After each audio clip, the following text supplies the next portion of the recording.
Hoş gördük dostlar. Deməli, bütün dünyanın diqqəti İranla Amerika və İsrail arasındakı hərbi münaqişəyə yönəlib.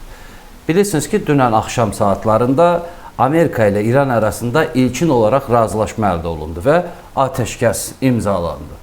İndi hamı sual verir, kim qalib gəldi bu savaşda? İran, Amerika, yoxsa İsrail? Əslində bu savaşın qalibi hələ ki yoxdur. Çünki nə Amerika qalib gəlib, nə İran, nə də İsrail. Düzdür, tərəflərin hər ikisi öz qələbələrini qeyd edirlər. Amerikanın prezidenti Donald Trump dünən bəyan elədi ki, biz savaşda qalib gəldik, məqsədlərimizə nail olduq. İranı da məcbur etdik danışıqlara. İranda da dünəndən etibarən artıq bayram, şadyanalıq, insanların küçələrdə qələbəni qeyd etməsini görüntüləyən videolar paylaşılır. İsraildə isə vəziyyət fərqlidir. İsrailin əsas müxalifət partiyalarından birinin rəhbəri bildirib ki, İsrail tarixində bu qədər siyasi məğlubiyyət baş verməmişdir. İranda nə baş verdi? İran Amerika Birləşmiş Ştatları ilə mübarizədə əslində hərbi olaraq qalib gəlməsə də siyasi yekun olaraq qalib hesab etmək olar. Çünki İranda hakimiyyət dəyişmədi. İranda faktiki siyasi rejim qaldı. Sepah, xüsusilə də İran İnqilab Keşikçiləri Korpusu mövqelərini qoruyub saxlaya bildi. Bütün dünyanın diqqətində olan əsas məsələlərdən biri məhz İranda siyasi hakimiyyət dəyişikliyinin baş verib verməməsi ilə bağlı idi. Amma İranda heç bir dəyişiklik baş vermədi. Düzdür, İranın sənayesinə ciddi zərbələr vuruldu. Eyni zamanda hərbi sursat anbarları, digər mühüm strateji obyektləri bombalandı. İranın infrastrukturuna ciddi zədə vuruldu. Bombardımanlar nəticəsində çox ciddi maliyyə itkiləri ilə üzləşdi. Amma İranın da bir tələbi var və bu tələblə deyəsən Amerika razılaşmaq məcburiyyətində qaldı. Əgər Hörmüz boğazını İran dünya gəmilərinin ticarət etməsi üçün açarsa, şərtini irəli sürüb. O İrana dəymiş ziyan kompensasiya halında ödənilməlidir. Yəni İrana vurulmuş ziyanı ödəyəcəklər. Bundan sonra isə böyük ehtimalla Hörmüz boğazından keçən gəmilərə görə dünya ölkələri İrana haqq ödəməli olacaqlar. Bir məsələni xüsusi olaraq qeyd etmək istəyirəm ki, bugünə qədər demək olar ki, Hörmüz boğazı BMT-nin müvafiq sənədlərində dünya sularına daxil idi. Yəni Hörmüz boğazı İranın deyildi.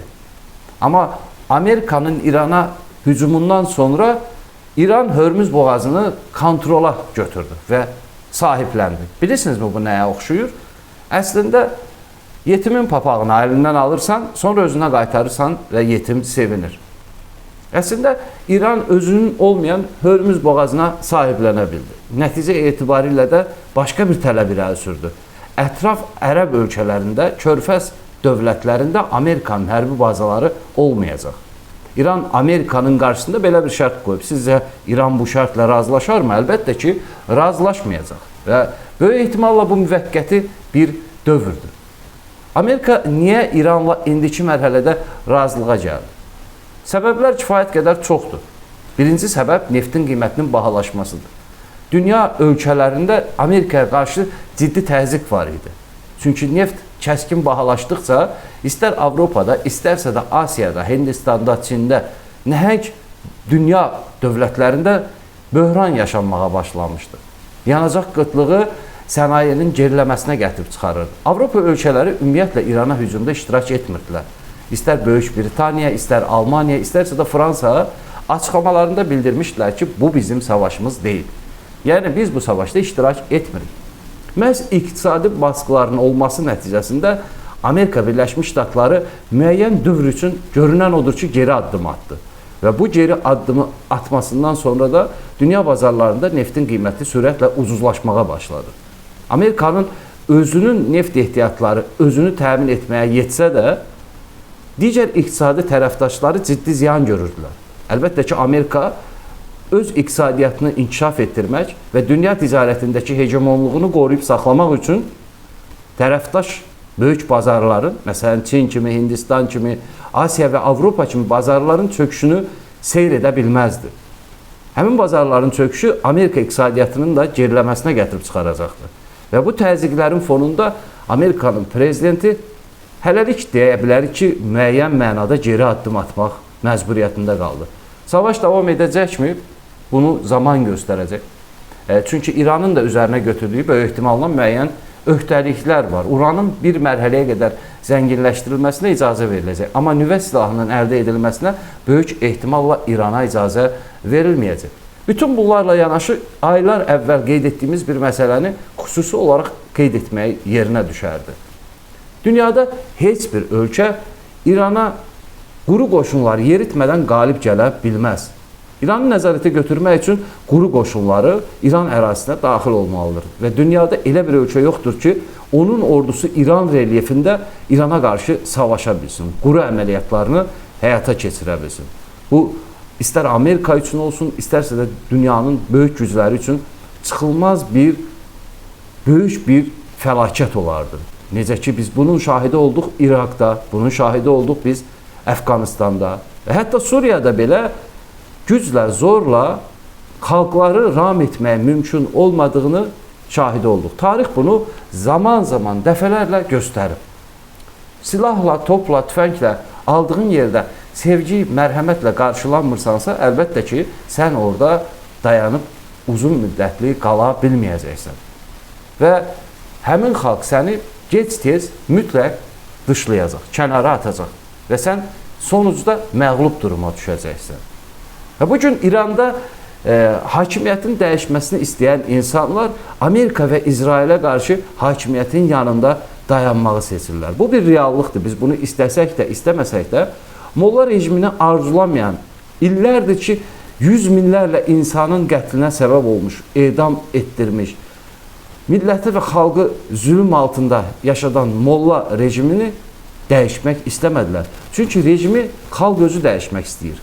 Rejimi Amerikanın və yaxud da İsrailin dəyişəcəyi halda İrana xoşbəxtlik gətirməyəcəyini hər kəs bilir.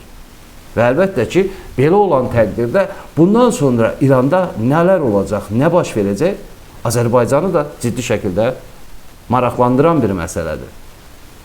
Böyük ehtimalla bundan sonra İranda radikal mühafizəkarlar hakimiyyətdən yavaş-yavaş kənarlaşacaqlar. Daha çox islahatçı insanların İranda idarə etmə sisteminə nüfuz edəcəyi, sahiblənəcəyi görünür. Çünki bundan sonraki mərhələdə çox ağır bir dövr olacaq. 90 milyonluq İran xalqının onsuz da bu savaşdan əvvəl iqtisadi vəziyyəti yaxşı deyildi. Hər gün davam edən inflyasiya, bahalaşma və hətta içməli su qıtlığı ilə bağlı kütləvi etirazların biz şahidi olurduq. İran əhalisinin onsuz da iqtisadi vəziyyəti yaxşı deyildi. Bu qədər bombardımanlardan sonra İrana dəymiş ağır maddi ziyanın da yerini doldurmaq çətin olacaq.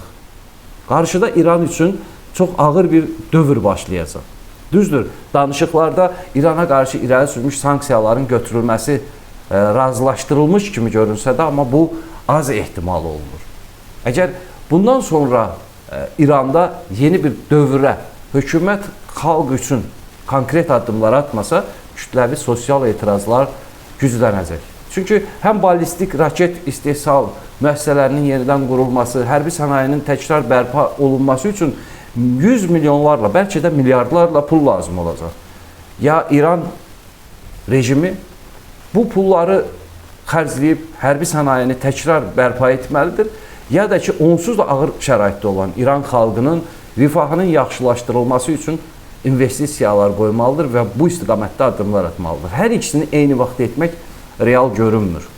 Və İran rejimi böyük ehtimalla ki, təkrar hərbi sənayeni, silah, raket istehsalını gücləndirməyə çalışacaq və nəticə etibarilə də yenə İran xalqı ağır sosial şərtlər altında qalacaq. Və bu ağır sosial şərtlər altında qalan İran xalqı təbii ki, kütləvi olaraq etirazlara başlayacaq. Bəs Azərbaycan üçün bütün bu baş verənlərin hansı əhəmiyyəti var?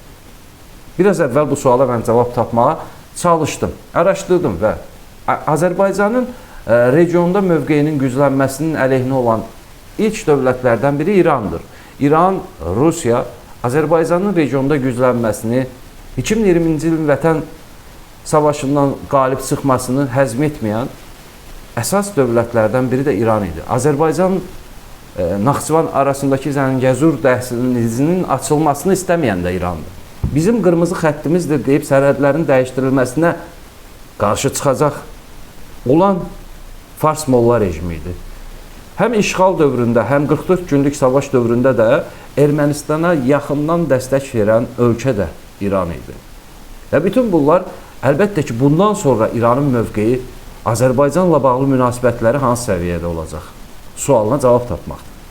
Bu suala cavab tapmaq üçün biraz geriyə qayıdım və xatırlatdığım bir məsələni bir daha xatırladım. Böyük ehtimalla bundan sonra İranda radikal mühafizəkarların mövqeləri zəifləyəcək. Daha çox islahatçıların meydana çıxması, xalqın rifahının yaxşılaşdırılması, elm, səhiyyə, mədəniyyət və dünya ticarətinə açılmaq üçün təşəbbüslər göstərən bir hökumətin irəli çıxması lazımdır. Təbii ki, İranda ağıllı insanlar varsa bu addımı atmalıdırlar. O zaman İranın əlbəttə ki, inkişafına və bu istiqamətdə irəliləyəcəyinə müəyyən qədər proqnoz vermək mümkündür. Əlbəttə ki, İranın inkişaf etmək üçün çox güclü potensialı var. Həm coğrafi məkan, yerləşdiyi ərazi, həm dünya sularına çıxışı, həm zəngin neft ehtiyatları, eyni zamanda yeraltı sərvətlərinin olması, aqrar sektorunun inkişaf etməsi, elmin, təhsilin, səhiyyənin son dövrlər İranda kifayət qədər inkişaf etməsini biz yox, dünyanın nüfuzlu analitik mərkəzləri və reyting hesabatlarında öz əksini tapır. Bu haqda qeydlər var, bu haqda açıqlamalar var və İranın əlbəttə ki, əsas ali məktəbləri dünya reyting sıralamalarında kifayət qədər irəliləyə biliblər və kifayət qədər mühüm mövqelərə sahibləniblər. Bundan sonra İranda daha yumşaq, mühafizəkar olmayan, əgər bir sistem, idarə etmə sistemi qurulacaqsa İran inkişaf edəcək. İranın inkişaf etməsi üçün ən vacib şərtlərdən biri də yaxın qonşuları ilə dostluq münasibətlərini daha da gücləndirməkdir. Əgər İran bu yolu seçəcəksə, təbii ki, Azərbaycanla da münasibətlərini daha da yaxşılaşdırmaq, daha da yumşaltmaq yolunu tutmalıdır. Çünki İranın üzərinə götürdüyü öhdəliklərdən biri də başqa ölkələrdə saxladığı silahlı terror qruplaşmaları, proksi qüvvələrdir ki, Həmasın nəzarəti altında istər Livanda olsun, istər Qəzzada olsun, bu qüvvələrin də silahsızlaşdırılması prosesi başlayacaq. Belə olan təqdirdə əlbəttə ki, radikal hərbi güclə həm ətraf ölkələrə, həm də daxilə nəzarət etmək çətin olacaq və bundan sonra İran böyük ehtimalla yumşaq bir mövqeyini nümayiş etdirmək məcburiyyətində qalacaq. Belə olan təqdirdə əlbəttə ki, İranın biz inkişafından danışa bilərik. İranın inkişafı üçün çox yaxşı potensialı mövcuddur. Xüsusilə də Çin və Hindistan bazarları İran üçün böyük gəlir mənbəyi deməkdir. Türkiyənin bundan sonra İranla münasibətlərinin daha da yaxşılaşacağını indidən deyə bilərəm. Çünki bu savaş dönəmində saniyə və saniyə bütün Türkiyə televiziya, informasiya sistemləri, hökumət təmsilçilərinin mövqeləri İranın müdafiəsinə yönəlmişdir. O zaman qarşımıza bir birlik, dövlətlərin birliyi lövhəsi çıxır. İran, Hindistan, Pakistan, Türkiyə, Azərbaycan kimi nəhəng enerji, karbohidrogen ehtiyatları olan dövlətlərin və olmayan dövlətlərlə nəhəng sənayesi olan dövlətlərin iqtisadi münasibətlərinin formalaşması yarana bilər və bununla da İran özü də inkişaf etməklə həm də regionun inkişafı başlayacaq. Amerika zaten Çin və Çinlə bağlı iqtisadi tərəfdaşlıq edən dövlətlərlə münasibətlərini qura bilmədi. Mən bununla bağlı Qazaxıstan və Özbəkistan, Qırğızstan modellərini göstərə bilərəm. Son 2 ildə Qazaxıstanda, Özbəkistanda və Qırğızstanda həm ümumdaxili məhsulun inkişafında ciddi artımlar müşahidə olunur. Həm investisiya qoyuluşları ilə bağlı çox ciddi artımlar var və Asiya artıq Çinlə və Türkiyə ilə çox ciddi uğurlu iqtisadi münasibətlər qura bilir. Bundan sonra dünya artıq 2-3 hegemon gücün nəzarətində olmayacaq. Və İran bu yeni yaranan dünya düzənində öz mövqeyini seçməlidir. Qapqara qaramata bürünmüş molla rejimindənsə daha aydın düşünə bilən, daha çox dövlətin zəngin potensialını qiymətləndirə bilən, onu inkişafa götürə bilən bir komandaya ehtiyac var. Əgər İran bunu etməsə, yenidən əvvəlki qaramat molla rejimi ilə idarə etməyə geri dönməyə başlayacaqsa, təbii ki, yenə də İran, İsrailin, Amerikanın əsas hədəflərindən birinə çevriləcək. Və bu əsas hədəf daim bir Xoxan obrazı yaxın şərqdə Fars körfəzi çevrəsində saxlanacaq. Bu Xoxan obrazı biz etməsək İran sizə bunu edər deyib, molla rejimini yerində saxlayıb və onları daim özlərinə düşmən kimi görəcəklər. Amerika üçün də, İsrail üçün də daim bir düşmən obrazı lazımdır. Xüsusilə də siyasi hakimiyyətləri qorumaq üçün, siyasi hakimiyyətə gəlmək üçün bir düşmən obrazı adətən iri dövlətlərə, güclü dövlətlərə lazım olur. Yəni, adətən savaş tərəfdarı olan və düşmənə qarşı döyüşmək üçün hakimiyyətə gəlməyə can atan və yaxud da hakimiyyətini qorumaq istəyən güclər olur. Bu, dünyada qəbul edilmiş siyasətin əlifbasıdır. Amma nəzərə almaq lazımdır ki, siyasətin idarə edilməsində mütləq mənada iqtisadi şərtlər də əsas götürülməlidir. Əgər iqtisadi şərtlər dünyanın dəyişən düzənində istər neftin qiyməti olsun, istərsə də ərzaq qiymətləri olsun, istərsə də logistika təminatı ilə bağlı problemlər olsun, bu problemləri ölçüb-biçib dəqiq hesabladınsa, əlbəttə ki, dövlət inkişaf edəcək və qonşuları ilə daha yaxşı münasibət quraraq onlarla inteqrasiya yolunu seçəcək.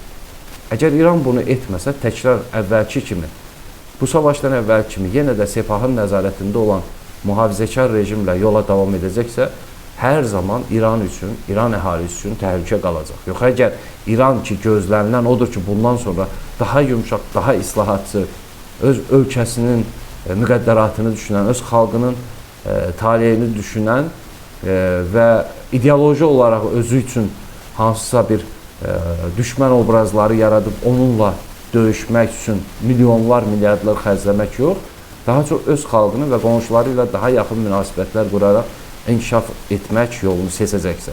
Bütün bunlar baş verəcəksə, əlbəttə ki, bu Azərbaycanın da xeyrinədir.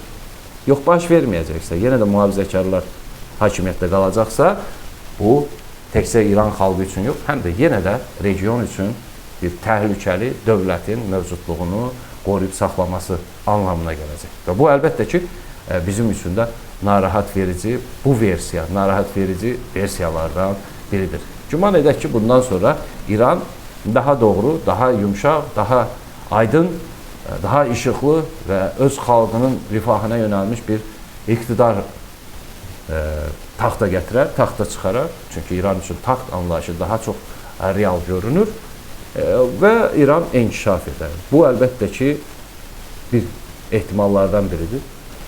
Amma çətin ehtimaldır. Çünki faktiki İran idarə edən rejim hakimiyyəti yumşaq desək, boş yerə asanlıqla ötürüb kənara çəkilməyəcək. Əlbəttə ki, İranda artıq 47 ildir ki, mövcud olan molla rejiminin, dini teokratik rejimin yavaş-yavaş səhnədən getməsi və əlində olan imkanlardan imtina etməsi az inandırıcı görünür. Amma inandırıcı görünən tərəflərdən biri də budur. Mən Razi Abbasbəyli, iqtisadçı ekspert. Yenidən görüşənədək özünüzdən müğayət olun.